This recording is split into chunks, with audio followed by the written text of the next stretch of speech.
ጎጃም ነው የመጣው። ወደ መከላከያ የገባሁት ቀደም ወታደር ነበርኩኝ። በሻቢያ ወረራ ትግራይ ወታደር ነበርኩ። በ90 ተመልሼ ወደ ሀገር ሄጄ ነበር። ከዛ በኋላ አሁን ሐምሌ 28 1913 ዓ.ም ነው የገባው። ግን እዚህ ከመጣው በኋላ ያለው ነገር እኔ በውትድርናው ዓለም በኤርትራ ላይ ኤርትራም ስላየሁት እዚህ ያለውን አደረጃጀቱ ምናምን ሳይ ነው። ከዛ ጀምሬ እኔ ውስጤ ደስ አላለኝም የነበረው አደረጃጀት ምናምን ነገር ያን ያውቀው ስለነበረ ማለት ነው።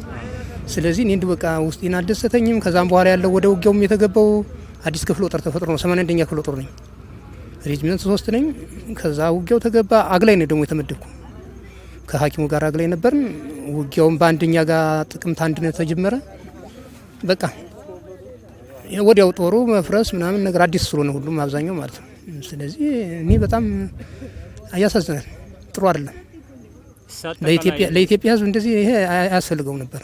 በቃ ለኢትዮጵያም ለትግራይም ሕዝብ የትግራይ ሕዝብ እኔ ያውቀዋለሁ በቃ ስለማውቀው ማለት ነው።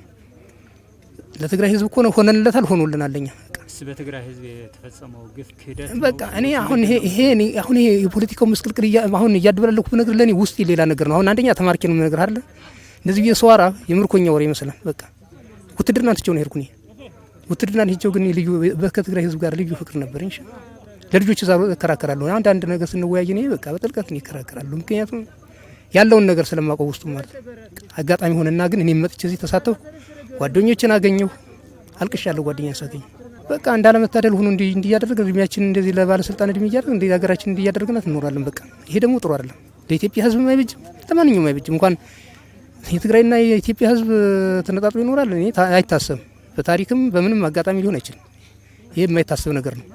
ያም እንግዲህ አሁን የተባለው ጦር እኮ አሁን እኛ አሁን ውጊያ ስንገባ ያልኩ እኮ አደረጃጀቱ ምናምን ያልኩ አዲስ ጦር ነው የመጣው።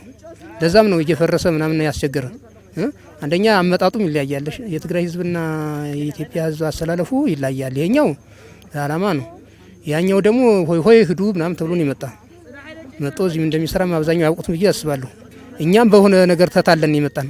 እቺ እኔ በሐምሌ ላይ መጣ ያልኩ በቃ የሆነ ነገር ራስ የሆነ አስገዳጅ ሁኔታ አሁን እዚህ ልብ ነግርም ባነግርም ተው አስገዳጅ ሁኔታው ሳይሆን በቃ እንደዚህ ነውና በአንድ ይጠናቀቃልና ስራችሁን አትለቁ ምንም ሂዱ ተብለን ይመጣን እኛ።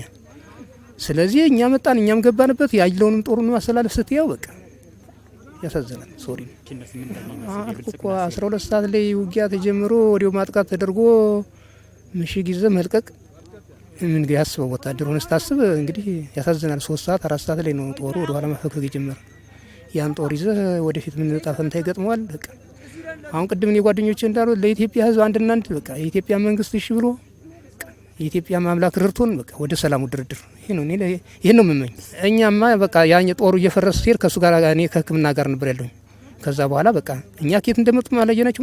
እንዲያውም የሆነ ነገር እየተነጋገር ነበር ከሱ ኋላ አሉ የኛ ልጆች ሌሎች ሳይሄዱኝ አንወጣ ምናምን እያልን የሆነ ልጅም የቆሰለ ነበር እሱ እንዳለው ቅድም ሐኪሙ ማለት ነው። ያንን እናስነሳለን ምናምን ስንል ነው ከየት መጡ ስንላቸው በቃ ሰው ወደ ኋላ የሚወጣውን ግን ያለን አንተ ከሱ ጋር ከሕክምና ጋር አግላይ ነኝ እና ያን የሞተው ምናምን ባይኔ አላየህና ያው እንደው አየሁ ባሉት እንደው ግን የቁስለኛ እንትን ብለናል አክመናል ከጧት ጀምረ ማለት ነው። ያው የሚፈርሰውንም ጦር ተመለሱ ምናምን እያሏቸው እኛ ከኋላ ስለሆነ ያለን ቃል ተቻለ።